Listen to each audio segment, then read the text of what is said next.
Vira e mexe, a gente ouve daqui e dali notícias sobre a possibilidade da volta da ditadura no Brasil. São ações e falas, principalmente de integrantes do governo federal, que nos deixam cada vez mais em alerta. Mas afinal de contas, o que foi a ditadura no Brasil? Quais foram os motivos que levaram os militares e a direita a aplicar um golpe militar em 31 de março de 1964 e a deposição do presidente João Goulart no dia 1º de abril, no dia seguinte ao golpe? Nas próximas duas aulas, irei te explicar essa história em duas partes. Na primeira, apontarei os principais fatos que culminaram na aplicação do golpe militar em 31 de março de 64. Na próxima aula, irei falar sobre os 21 anos de chumbo, os 21 anos de ditadura militar no Brasil. Mas antes de qualquer história, solta a vinheta, Ivo.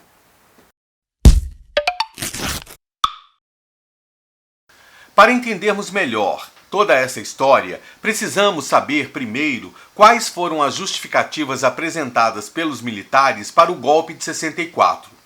Basicamente, os motivos apresentados pelos militares para o golpe foram dois. O presidente João Goulart não tinha apoio popular e era visto como um governante fraco. O Brasil estava na iminência de tornar-se um país comunista. A primeira alegação sobre a impopularidade do presidente João Goulart é refutada por uma pesquisa Ibope realizada dias antes do golpe de 64. A pesquisa, encomendada pela Federação do Comércio de São Paulo, que fazia oposição ao governo, não foi divulgada naquela época. Entretanto, os seus dados e resultados foram doados à Universidade de Campinas, a Unicamp, em 2003, quando, enfim, os dados foram revelados. A pesquisa do Ibope comprova que o então presidente João Goulart, mais conhecido como Jango, deposto pelos militares em 1º de abril de 1964, tinha amplo apoio popular. Pelos números levantados pelo Ibope, Jango seria reeleito nas eleições do ano seguinte, caso elas tivessem acontecido. A pesquisa também mostrou que 70% da população brasileira apoiava as medidas do governo. Segundo o professor da PUC de São Paulo, Luiz Antônio Dias, em entrevista na TV Câmara, por ocasião dos 50 anos do golpe de 1964, a pesquisa do Ibope, ocultada durante 40 anos, derruba uma das justificativas dos militares para tomarem o poder em 1964, a de que o governo de João Goulart era frágil e impopular. Jango não era impopular, mas apresentava uma ameaça comunista para os seus opositores. De acordo com o historiador da Universidade de Brasília, o professor Antônio Barbosa, a partir de 1963, cria-se um quadro de crescente radicalização.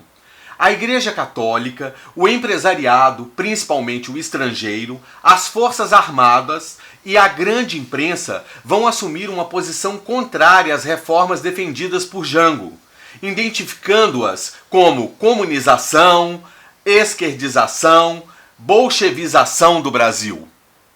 Para os políticos de esquerda, a população foi manipulada, criando a falsa impressão de que o Brasil estava um verdadeiro caos e que a situação ainda poderia ser pior caso Jango viesse a implantar o comunismo no Brasil. Não podemos nos esquecer que o mundo vivia uma época de Guerra Fria, uma polarização entre a União Soviética, tentando implantar um regime socialista desde 1917, e os Estados Unidos, como líder do sistema capitalista. Isso, segundo políticos de esquerda, foi utilizado de maneira grosseira para influenciar a opinião pública sobre o comunismo ser uma ameaça eminente para o Brasil. Para o professor Luiz Antônio Dias, da PUC de São Paulo, a grande imprensa participou da articulação do golpe militar, incluindo os maiores jornais da época, a Folha de São Paulo, o Estado de São Paulo, o Globo e o Jornal do Brasil. Era recorrentes matérias ou editoriais vinculando o governo aos comunistas. Era muito comum, por exemplo, atribuir ao Ministério da Educação um programa comunista, como a criação de cartilhas para doutrinar jovens. O professor Dias lembra que o jornal A Última Hora sofreu boicote dos seus anunciantes por apoiar o governo de João Goulart, até ir à falência e ser comprada pelo jornal A Folha de São Paulo. A TV Excelsior, criada em 1960, também fechou as suas portas em 1970 por causa do mesmo boicote de anunciantes provocado pela ditadura militar. A TV Excelsior, assim como o jornal A Última Hora, apoiava o governo de Jango contra o golpe militar. Mas afinal de contas, quais os principais acontecimentos a partir de 1960 contribuíram para que os militares e a direita construíssem um discurso a favor do golpe? 1960, 21 de abril. O presidente Juscelino Kubitschek inaugura Brasília, transferindo a capital federal do Rio de Janeiro para o Planalto Central. 3 de outubro. Jânio Quadros, do Partido Democrata Cristão, o PDC, com o apoio da União Democrática Nacional, a UDN, vence as eleições, derrotando o candidato governista do Partido Social Democrático, o PSD, o Marechal Teixeira Lott. João Goulart, do Partido Trabalhista Brasileiro, o PTB, e da mesma chapa do Marechal Lott, é eleito vice-presidente. Pelo sistema eleitoral então vigente naquela época, vota-se separadamente para presidente e vice. 1961, 31 de janeiro. Jânio Quadros é o primeiro presidente da República a tomar posse na nova capital federal. 13 de março. O governo de Quadros, com vistas ao equilíbrio da balança de pagamentos, faz uma reforma cambial em que desvaloriza o cruzeiro e reduz os subsídios às importações. Também investe contra os gastos excessivos do funcionalismo público e intervém na moral e nos costumes, proibindo as rinhas de galo e o uso de biquíni nos concursos de misses transmitidos pela televisão. 18 de agosto. Jânio condecora Ernesto Che Guevara, ministro cubano, com a Gran Cruz da Ordem Nacional do Cruzeiro do Sul, a mais alta comenda brasileira. A atitude é vista com desconfiança por setores influentes que defendiam o alinhamento com os Estados Unidos e não uma aproximação com o bloco socialista em plena Guerra Fria. 25 de agosto. Rompimento com a UDN. Atacado na imprensa e no Congresso Nacional e por Carlos Lacerda, então governador da Guanabara, que o acusa de estar tramando um golpe de Estado. Jânio Quadros renuncia, menos de 7 meses após ter tomado posse. Quem assume o governo, interinamente, é o presidente da Câmara, Ranieri Mazzilli, já que o vice-presidente João Goulart estava em visita à China. 26 de agosto. Um dia após a renúncia de Jânio Quadros, o Congresso Nacional, através de emenda constitucional, institui o regime parlamentarista e, consequentemente, reduz os poderes presidenciais. 7 de setembro. João Goulart toma posse como presidente e indica para o cargo de primeiro-ministro o deputado Tancredo Neves, do PSD. 1962. 26 de junho. Tancredo, que havia sido confirmado no cargo por 259 votos de um total de 288, renuncia. Em seu lugar foi indicado o ex-chanceler Santiago Dantas, do PTB, nome vetado pelo Congresso Nacional. 3 de julho. João Goulart aponta Auro de Moura Andrade, do PSD, então presidente do Senado, que tem seu nome aprovado como primeiro-ministro. Mas Auro Andrade renuncia no mesmo dia, pelo fato de Jango não homologar o gabinete ministerial que ele propunha.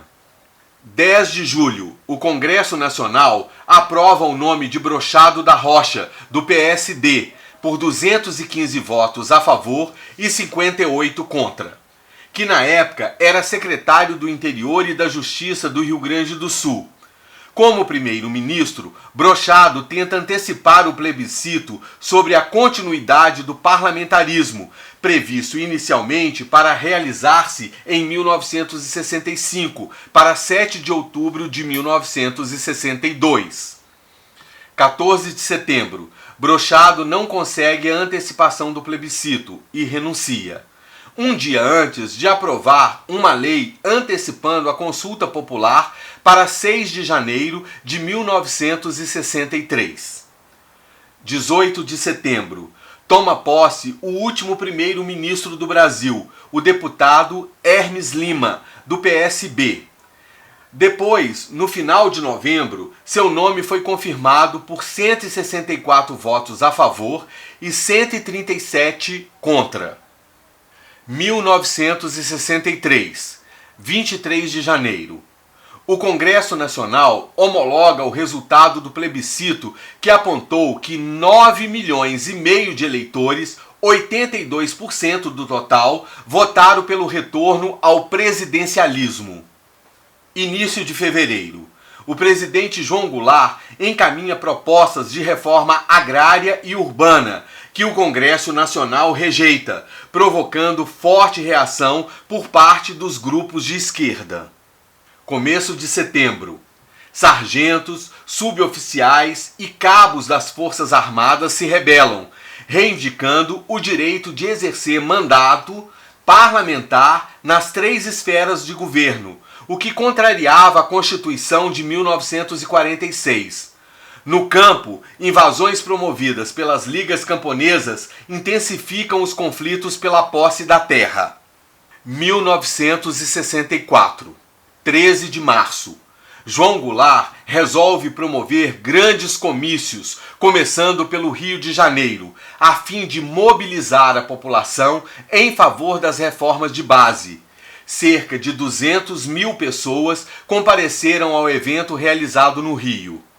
Na ocasião, acompanhado de todo o ministério, deputados, autoridades e líderes sindicais, o presidente João Goulart proclama a necessidade de mudar a Constituição e anuncia a adoção de medidas como o tabelamento dos aluguéis, a nacionalização das refinarias de petróleo pertencentes ao capital privado, principalmente o estrangeiro, e o que seria o princípio da reforma agrária, a desapropriação das terras em torno dos grandes açudes públicos e as margens das rodovias e ferrovias. 19 de março. Forças conservadoras promovem em São Paulo a Marcha da Família com Deus pela Liberdade, manifestação que reuniu cerca de 500 mil pessoas e simbolizou a sustentação civil ao que estava por vir, a deposição do presidente João Goulart pelos militares em 1º de abril de 64. 31 de março. Tropas militares de Minas começam a marchar em direção ao Rio de Janeiro para depor o presidente João Goulart, que estava no Palácio Laranjeiras, sede de despachos da presidência no Rio. Majango, sabendo do risco que corria, viaja para Brasília. 1º de abril. Militares entram em confronto armado com militantes civis favoráveis a Jango. Muitos manifestantes foram mortos na Cinelândia, no centro do Rio. Jango viaja de Brasília para Porto Alegre e de lá foge do país. 2 de abril. Ranieri Mazzilli assume interinamente o governo e no dia seguinte, com o poder de fato nas mãos dos militares, desencadeia-se em todo o país uma onda de prisões de líderes políticos, sindicais e camponeses, enquanto João Goulart se refugia no Uruguai. 9 de abril. O Supremo Comando Revolucionário, formado pelo general Costa e Silva, o vice-almirante Augusto Rademacher e o tenente brigadeiro Correia de Melo, decreta o Ato Institucional número 1, o AI-1, permitindo a cassação de mandatos legislativos, a suspensão dos direitos políticos de qualquer cidadão e a punição dos integrantes da administração pública, além de determinar a eleição indireta do presidente da República para o mandato até 31 de janeiro de 1966. 10 de abril. Divulgada a primeira lista dos atingidos pelo AI-1, à qual se seguiriam várias outras nos dias e meses seguintes. Cerca de 3.500 pessoas, entre deputados federais e estaduais, oficiais das Forças Armadas, lideranças políticas, funcionários públicos, dirigentes sindicais, tiveram seus direitos cassados. 11 de abril. Numa eleição de candidato único, o Congresso Nacional elege para a presidência da República o Marechal Castelo Branco. O vice-presidente eleito é José Maria Alckmin, deputado federal do PSD e secretário de Finanças de Minas Gerais. 15 de abril.